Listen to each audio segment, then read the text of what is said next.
Ngayong araw, maglilipat pala tayo ng mga buntis na kambing dahil malapit na silang manganak. Kabuanan na kasi ng mga laga nating kambing ngayong linggo, kaya maiging ihiwalay na natin sila sa grupo. Bago yan, ako nga pala si EJ, isang international tambay na may pangarap. Kaya tara, samahan niyo ako. Maaga pala ako naganda dito upang isagawa ang pagwawalay sa buntis na kambing dahil malapit na silang manganak. Natulog na din pala ako sa farm, mga kagri, para hindi hassle kaysa maaga tayong mag-travel paakyat sa farm. 2 oras din kasi ang layo nito dahil hindi pa biro-biro ang layo dito. Inaya ko na rin pala dito yung caretaker namin para pagtulungan namin gawin ang mga trabaho dito sa farm dahil kailangan maaga namin itong matapos kasi nga kailangan ng ilang malipat. Ito para yung goat house namin. Meron pang kidding pen at meron din pang main house nila mga kagri. Sa parting ito, dito lahat nakahalo yung iba't ibang age ng mga kambing. Ito yung tinatawag namin na main corral, na kung saan dito lahat sila. Dito naman sa kabilang side ay yung kidding pen, na kung saan nililipat namin dyan yung mga bagong panganak or kaya naman yung buntis na kambing. Sa bali naglilipat pala tayo ng mga buntis na kambing para hindi tayo mahirapan at mapagod maghanap sa pastulan. At para yung mga dumulaga naman ay ma-assist natin sila dahil first timer na manganak. Bago natin nililipat ang mga buntis na kambing, make sure na nakaprepare ang kidding pen natin. Dito pala, pinasimulan ko ng pinaayos yung kidding pen nila. Pinatanggal ko na yung harang kung saan ilalabas nila ang kanilang ulo para makain sa feeder. Pagkatapos nyan, pinaayos ko na din pala yung mga flooring natin na sira-sira para hindi na madisgrasya ang mga bisirong kambing at mga inahing kambing. May tendency kasing maipit ang inahin at mga bisiro dito sa sira or mas worst scenario ay mahulog sila dahil maliliit pa lamang ito. Nangyari na kasi sa amin to mga kagri. Pagkagising namin sa umaga, nasa ilalim o nasa ibaba na ng kulungan ang mga bisirong kambing dahil nalaglag ito sa butas ng flooring. After rin alis ng caretaker namin yung mga sira-sirang flooring, pinakabit ko na din kaagad yung bagong flooring para mabilisan yung trabaho. Akala mo pagtutulungan nyo, bakit parang taga-video ka lang? Isang mapapansin nyo dito pala, dito mga ka-agri, ay maliit lamang ang siwang ng flooring natin.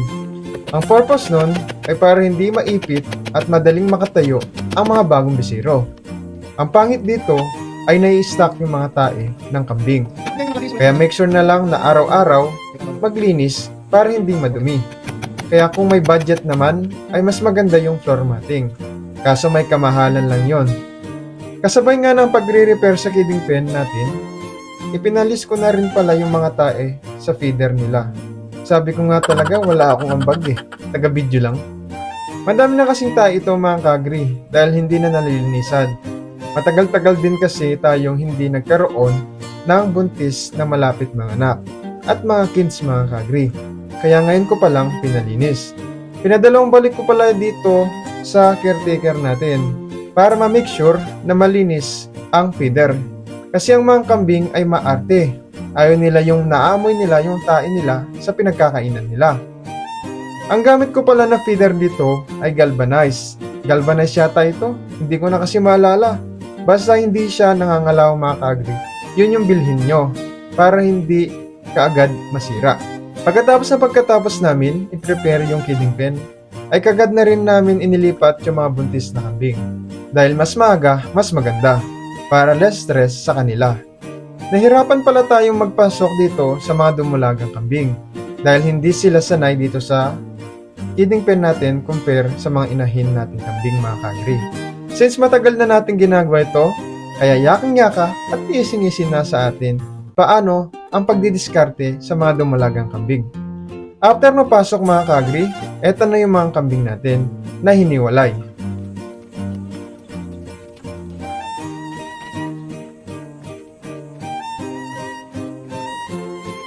Ito nga pala yung mga estimated ko na malapit manganak dahil malaki na ang mga tiyan nito. 2 inahin pala ang mga ito at 3 dumulaga.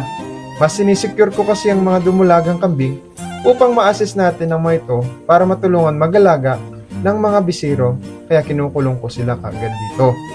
Ang target na pala mga anak natin mga ka-agri ngayong buwan is 10 piraso. Itong 5 pieces pa lang yung kinulong ko dito kasi ito yung mas estimated ko na malapit mga anak. At saka yung mga dumalaga 3 lang, kaya sinecure ko na rin mga ito. Nagpakuha na din pala ako ng damo at legumes na papakain natin sa mga buntis na kambing.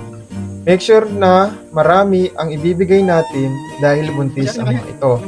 So nagpakuha pala ako dito ng mga dahon ng mulberry at dahon ng kakawate.